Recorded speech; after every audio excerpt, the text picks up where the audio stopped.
Olá, boa noite a você. Este é o Jornal da Record. Saldo do FGTS agora pode quitar 12 parcelas atrasadas do imóvel financiado. Rio de Janeiro decide na segunda-feira sobre o fim do passaporte da vacina. O Jornal da Record já está no ar. Oferecimento: Bradesco. Dinheiro na conta em 3 cliques pelo app.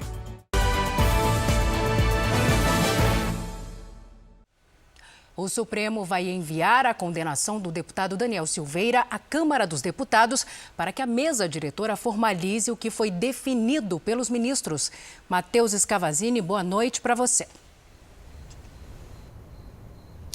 Boa noite, Salsi. Daniel Silveira não vai perder o mandato imediatamente.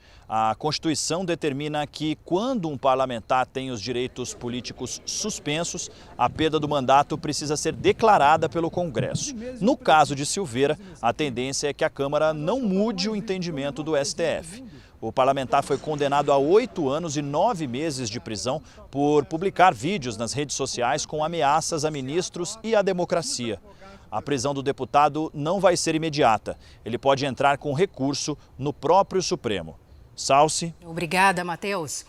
As pessoas com até 12 prestações de financiamento imobiliário vencidas vão poder quitar a dívida com o fundo de garantia. O benefício entra em vigor no dia 2 de maio e vai valer até o fim do ano. Atualmente, o FGTS só pode ser usado para pagar até 3 parcelas atrasadas. A Prefeitura do Rio deve decidir sobre o fim da obrigatoriedade do passaporte de vacina contra a Covid na segunda-feira. O Pedro Paulo Filho traz os detalhes. Pedro, boa noite. Pois é, Salsi, uma boa noite para você, boa noite a todos. Esse assunto vai ser discutido numa reunião do Comitê Científico, que orienta a Prefeitura sobre medidas contra a pandemia. Em março, o comitê já tinha dispensado o uso de máscaras em locais fechados, mas manteve o passaporte da vacina. A ideia era que ele fosse extinto 3 semanas depois, mas continuou em vigor. Agora esse tema volta depois do Carnaval, fora de época por aqui. De acordo com a Prefeitura, 86% dos moradores da cidade já receberam a dose única ou as 2 doses da vacina contra a Covid. Salsi. Obrigada, Pedro. A Anvisa determinou o recolhimento de um lote do chocolate Kinder Choco Bons branco importado da Bélgica por risco de salmonela. A Ferrero do Brasil, fabricante de outros chocolates Kinder no país, informou que foi outra empresa que realizou a importação do Chocobons branco. Os produtos Ferrero não foram afetados pela decisão da Anvisa. A Alemanha anunciou que vai deixar de importar petróleo da Rússia até o final do ano. No caso do gás russo, o governo só considera a medida viável em 2024. A Alemanha importa da Rússia cerca de 25% do petróleo e 40% do gás que usa. O governo chinês pediu aos Estados Unidos que não use o conflito na Ucrânia para pressionar a China contra a Rússia. Quem traz os detalhes para a gente é a correspondente na Ásia, Silvia Kikuchi. Silvia, boa tarde para você por aí. Olá, Salsi. O ministro da Defesa chinês, Wei Feng, pediu ao governo americano para que não use a guerra na Ucrânia para ameaçar a China. A declaração foi feita durante um primeiro diálogo com o secretário de Defesa americano, Lloyd Austin, nesta quarta.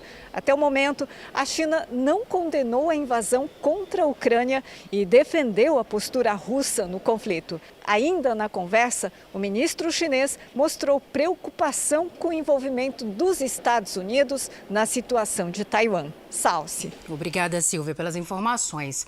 E olha, o dono de um castelo na Irlanda usou a construção medieval do século XV para acolher refugiados ucranianos.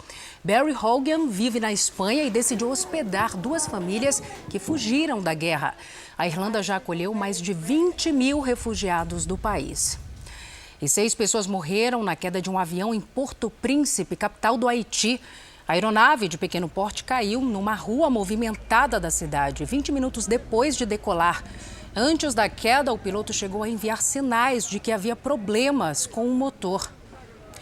E agora o futebol, a terceira fase da Copa do Brasil teve 9 partidas nesta quarta-feira. O Atlético Paranaense goleou o Tocantinópolis por 5-2. O Fortaleza venceu o Vitória por 3-0. O Ceará ganhou o Tombense por 2-0 e o Corinthians empatou por 1-1 com o Portuguesa do Rio. Veja os gols de outros jogos agora. O Goiás recebeu o RB Bragantino e saiu na frente. Apodi aproveitou o vacilo da zaga. O empate veio com Ítalo nessa cobrança de pênalti. Luan Cândido subiu sozinho e virou o jogo. Goiás 1, Bragantino 2. Em Belo Horizonte, o Atlético Mineiro ganhou do Brasiliense. Eduardo Sacha foi o nome do jogo e marcou os 3 gols do Galo, que pode perder por 2 gols de diferença na partida de volta. O Coritiba fez uma grande festa no Couto Pereira e ganhou do Santos graças a esse gol de Aleph Manga. O goleiro João Paulo foi o destaque do jogo e evitou um placar maior. Coritiba 1, Santos 0. Em Caxias do Sul, o Juventude dominou o São Paulo no primeiro tempo.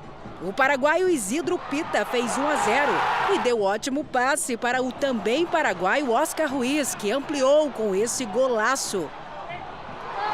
Na etapa final, o São Paulo diminuiu com o equatoriano Arboleda e Reinaldo empatou de pênalti.